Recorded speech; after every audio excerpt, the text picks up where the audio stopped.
주간 특별 새벽 부흥의 마지막 날입니다.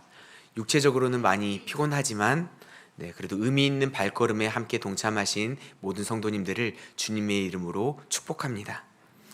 오늘 본문은 십자가에 달리신 그 예수님의 죽음을 보여주고 있습니다. 그 사건이 오늘날 지금 현재를 살아가고 있는 우리에게 어떤 의미가 있는지, 어떤 의미로 다가가고 있는지 오늘 말씀을 살펴볼 때 하나님이 우리 각자에게 주시는 그 음성을 받으시기를 소망합니다.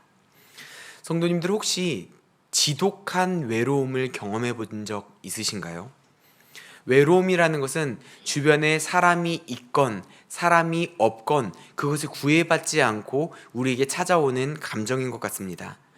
이런 외로움의 감정이 강하게 찾아오게 되면 이 세상 가운데 나 혼자만 있는 것처럼 느껴지기도 하고, 다들 신나고 즐거운데 나 혼자만 다른 세상 가운데 머물러 있는 것처럼 느껴지기도 합니다. 저에게도 이런 외로움의 감정이 심하게 느껴졌던 때가 있었는데요. 제가 대학생 중에서 휴학하고 서울로 상경해서 나름의 서울 유학생활을 했던 때가 있었습니다. 저에게 필요한 공부를 하며 여러 가지를 준비하던 때였는데, 때는 바야흐로 2010년 12월 24일이었습니다. 12월 24일 크리스마스 이브잖아요. 매년 그 서울에 올라가기 전만 해도 시골 교회에 있다 보니까 성탄 전야 예배를 준비하고 새벽송을 돌면서 여러 가지 바쁘고 분주하게 보냈던 그 시간이었는데, 제가 서울에서 출석했던 그 대형 교회에서는 크리스마스 전날은 가족과 함께 보내라고 전야 예배를 하지 않는 것이었습니다. 너무 다른 좀 문화 충격이었는데요. 너무나 당황했지만 그래도 거기 출석했던 교회에서 예배를 안 드리는데 그 전야 예배를 모르는 교회 가서도 예배 드리기가 이상하잖아요. 그래서 학원에 가서 나름 공부를 한다라고 앉아 있었는데 굉장히 마음이 불편하더라고요. 뭔가 마음에 이상한 감정이 스물스물 올라왔습니다. 그게 바로 외로움이었습니다. 너무나 좀 외로움의 감정이 심하게 느껴지니까 제 주변에 친구들, 그리고 아는 후배들, 관련된 많은 사람들에게 전화로 이렇게 외로움 감정을 이렇게 서로 좀 공감을 받고자 전화를 했는데, 다들 전화 받는 사람들이 성탄 전야 예배 준비한다고 바쁜 거예요. 저만 안 바쁘고 저만 한가하고 저만 뭔가 떨어져 있는 것 같은 이 감정 속에서 내가 여기서 뭐 하고 있는 거지? 나는 왜 여기 있는 거지? 라는 생각이 들면서 심한 외로움의 감정을 느꼈던 것 같습니다. 그런데 오늘 본문 속의 예수님의 모습은 이런 것과 감히 비교할 수도 없을 만큼 극심한 외로움의 시간을 보냈습니다. 약 3시간의 그런 시간이었지만, 어떻게 보면 짧다라고 할 수 있는 시간이었지만, 그 시간은 말로 표현할 수 없는 고난의 시간이었습니다. 우리 45절 말씀을 한번 같이 읽어봤으면 좋겠는데요. 45절 말씀 함께 읽겠습니다. 제 육시로부터 온 땅에 어둠이 임하여 제 9시까지 계속되더니. 6시부터 9시까지, 이 시간을 현대를 살아가는 우리의 시간으로 바꿔보자면 낮 12시부터 오후 3시까지의 시간으로 바꿀 수 있는데, 그때 땅 위에 어둠이 가득했다라고 이야기를 합니다. 여기서 말하는 어둠이 무엇일까요? 바로 하나님의 진노하심을 나타내고 있습니다. 죄를 향한 하나님의 분노를 보여주고 있는데, 우리가 출애굽 사건을 생각해 봤을 때 그 10가지 재앙 중에 어둠의 재앙이 무엇이었죠? 흑암의 재앙이 있었습니다. 그 흑암의 재앙 아래에 있던 애굽 사람들의 그 감정이 바로 이 감정이지 않을까라는 생각이 듭니다. 애굽 사람들은 자신들이 믿고 있는 가장 높은 신, 최고의 신이었던 태양신 라가, 이름이 라입니다. 태양신 라가 하나님 앞에서 꼼짝하지도 못하고 하나님 앞에 가려지게 된, 태양이 가려지고 모든 어두움이 땅 위를 덮게 되는 그 일들을 경험하게 됩니다. 자신들이 믿고 있는 가장 힘세고 가장 위대하다라고 생각했던 그 신, 의지할 것 하나 없어진 그 상황입니다. 하나님께서 진노하신 그 캄캄한 어둠 속에 처해 있는 그 애굽 사람들의 답답하고 외롭고 괴로운 감정이 바로 하나님의 그 진노의 어둠 가운데 머무르고 계시는 예수님의 모습이 아니었을까 생각해 봅니다. 어둠이 계속되고 있던 그 3시간 동안 예수님은 괴로움 가운데 계셨고 죄에 대한 하나님의 그 극심한 노여움을 느끼셨습니다. 그 시간은 철저히 죄를 짊어지고 있는 완전한 사람이었던 예수님의 시간이었습니다.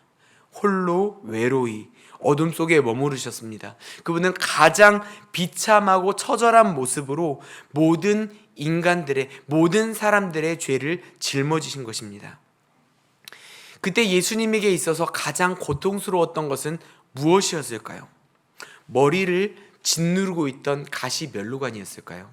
아니면 못 박히신 손과 발이었을까요? 아니면 십자가에 매달리면서 이제 사람들이 이야기를 합니다. 예수님이 죽게 된 것은 뭐 피를 많이 흘려서 과다출혈로 죽었다 뭐 이런 것들보다도 십자가에 매달려 있으면서 무게 때문에 이렇게 처지게 되고 숨을 쉬지 못하게 되는 그런 질식의 그런 고통이 굉장히 컸을 거라고 이야기를 하는데요. 그 질식의 그 답답한 순간이었을까요?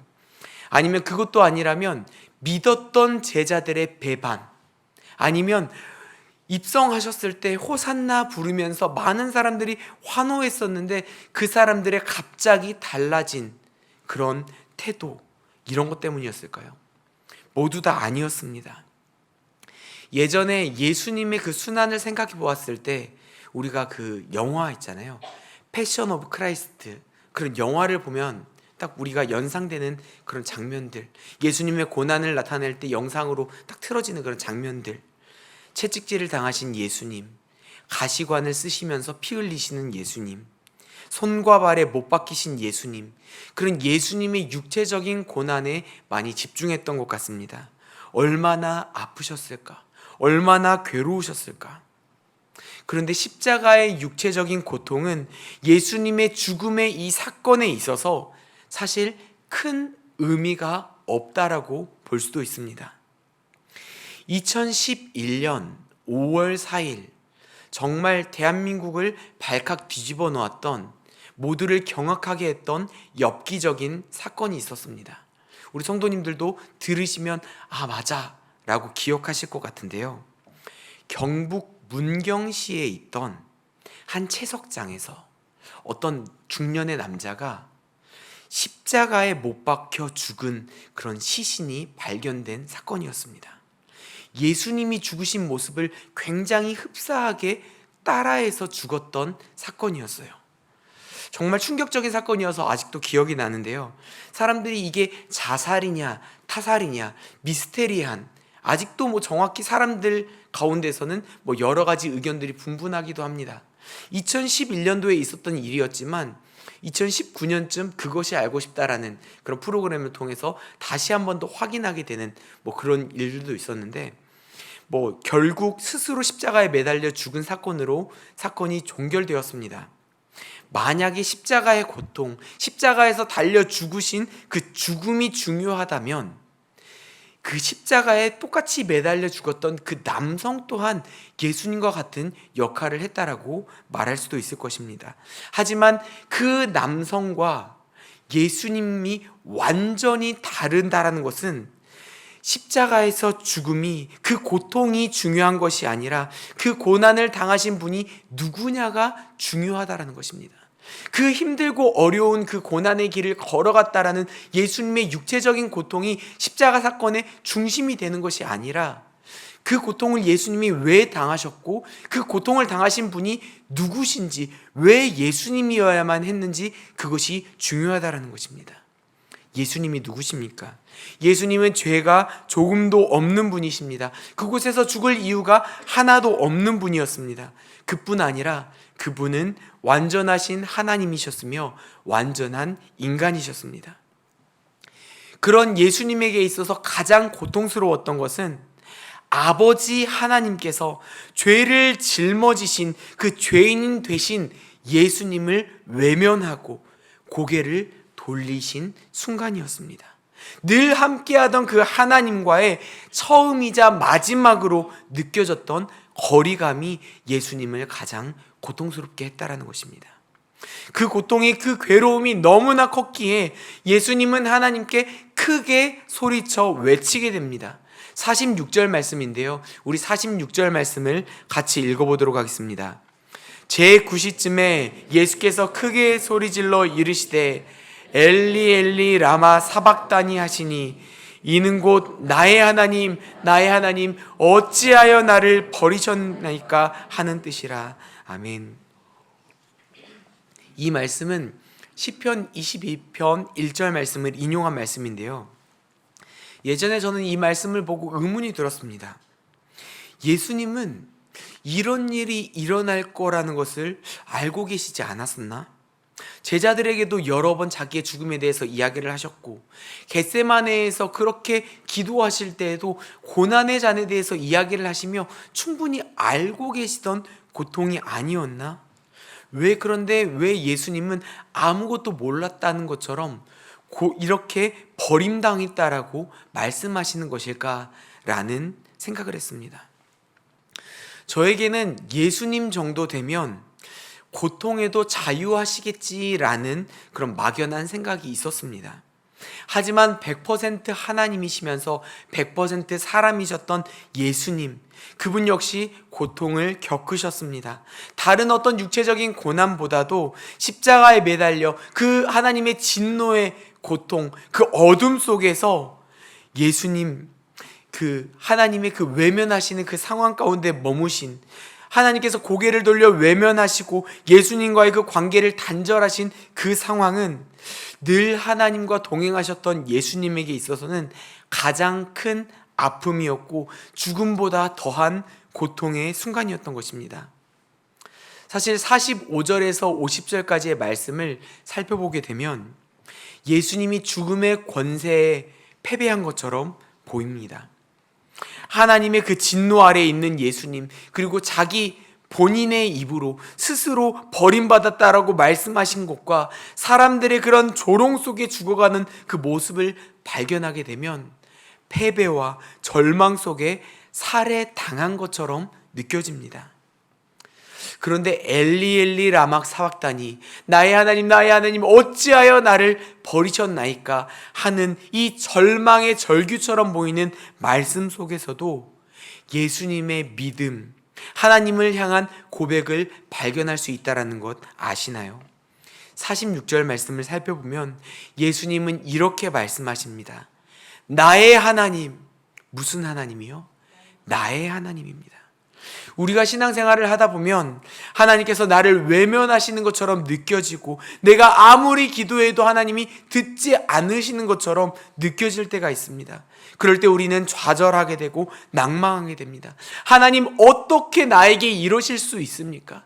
하나님 어떻게 신앙생활을 열심히 하고 하나님을 이렇게까지 따라가고 사랑하는 나에게, 우리 가정 가운데 이런 일을 주실 수 있습니까? 악에 받쳐 원망하는 경우들이 생길 때가 있습니다. 성도님들, 하나님 마음에 합한 자라고 설명하는 성경 인물이 있습니다. 누구죠? 다윗입니다.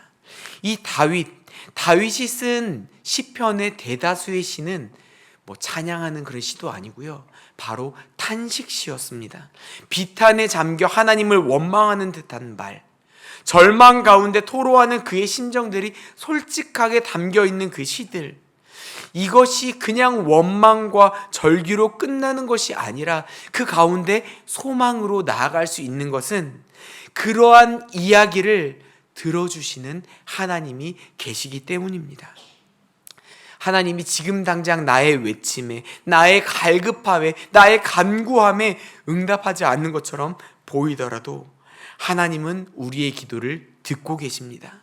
우리를 놓지 않고 계십니다. 예수님은 어찌하여 나를 버리시나이까 말씀하시면서도 나의 하나님이라는 고백을 함으로 하나님을 끝까지 믿고 의지하는 모습을 보여주고 계십니다. 사랑하는 성도님들, 절망 속에서도 나의 하나님, 그 나의 하나님을 끝까지 믿고 의지하시기를 소망합니다.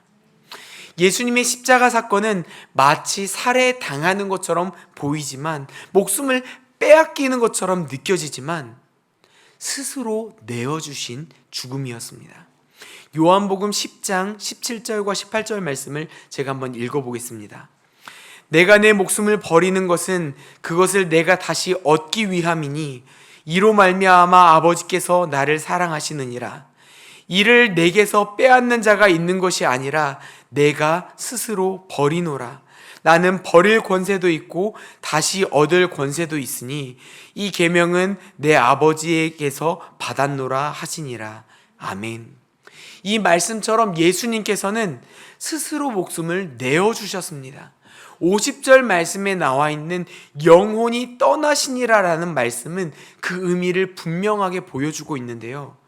죽음을 당한 것이 아니라 죽음을 어떤 누군가에게서 빼앗기고 생명을 빼앗기고 죽임을 당한 것이 아니라 영혼이 떠날 수 있도록 허락하신, 영혼을 내어주신, 영혼이 떠나가게 해주신 것입니다.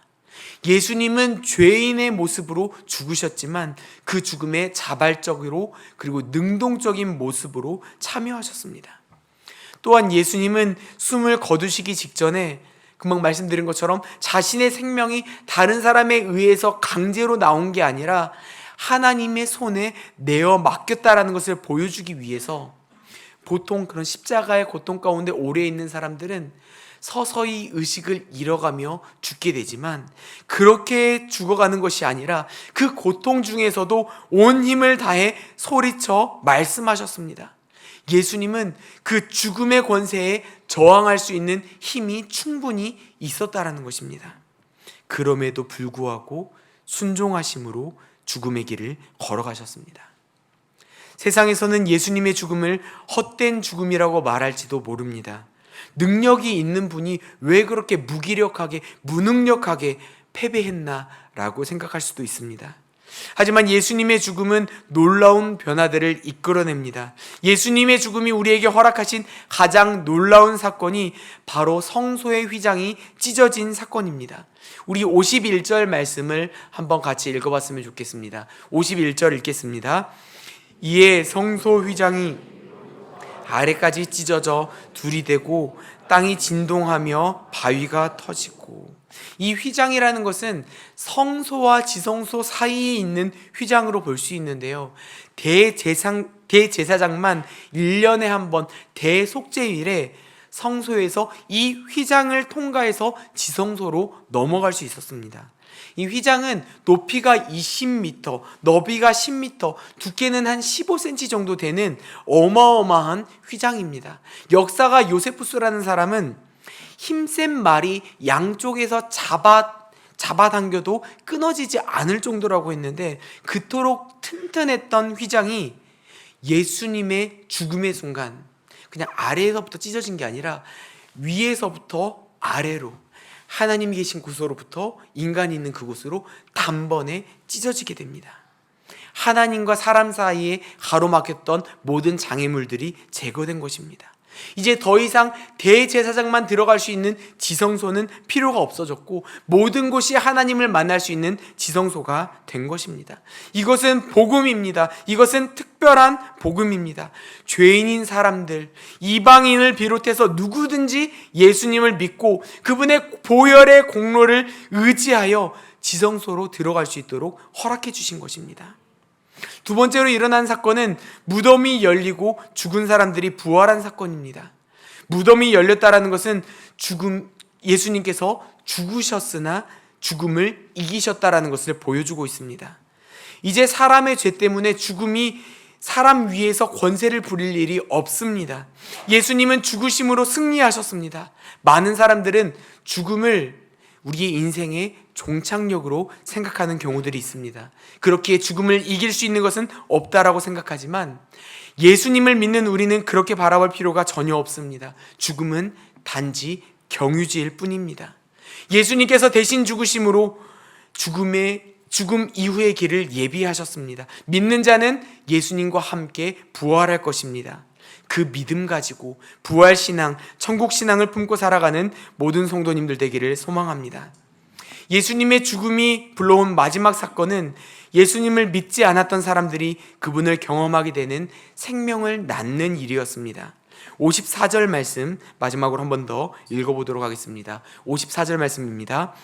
백부장과 및 함께 예수를 지키던 자들이 지진과 그 일어난 일들을 보고 심히 두려워하여 이르되 이는 진실로 하나님의 아들이었도다 하더라. 아멘. 백부장과 함께 예수님을 지키던 사람들이 그 사건들을 바라보며 예수님의 죽음이 불러온 일들을 목격하며 그제야 깨닫습니다. 진실로 그는 하나님의 아들이었다. 하나님의 아들이라는 것을 알았던 이 사람들의 미래는 어떻게 되었을까요? 예수님의 제자로 살아가지 않았겠습니까? 예수님의 죽음은 새로운 생명을 낳게 됩니다. 요한복음 12장 24절 말씀, 내가 진실로 진실로 너희에게 이르노니 한 알의 밀이 땅에 떨어져 죽지 아니하면 한 알 그대로 있고 죽으면 많은 열매를 맺느니라. 사랑하는 하늘빛 우리 교회 성도님들, 예수님의 십자가의 죽음은 결코 패배가 아니었습니다. 절망과 낙담의 순간이 아니었습니다. 예수님은 정말 극심한 외로움과 절망 속에서도 나의 하나님을 놓치지 않고 의지했으며 자발적인 죽음을 선택하심으로 우리를 위해 목숨을 내어주셨습니다. 그 죽음은 생명을 살리는 죽음이었으며 하나님과 우리를 연결해주는 놀라운 복음의 현장이었습니다. 우리는 그 죽음의 혜택을 받은 사람입니다. 놀라운 은혜를 입은 사람들입니다. 주님의 십자가의 사랑을 기억하시며 그 사랑에 참여하는 모든 성도님들이 되기를 예수님의 이름으로 축복합니다. 예수님의 사랑은 죽음을 이깁니다. 죽어야 살게 되며 져야만 승리하는 놀라운 신비입니다. 그 사랑을 기억하며 죽음의 권세에서 우리를 자유하게 하신 그 예수님을 함께 찬양했으면 좋겠습니다.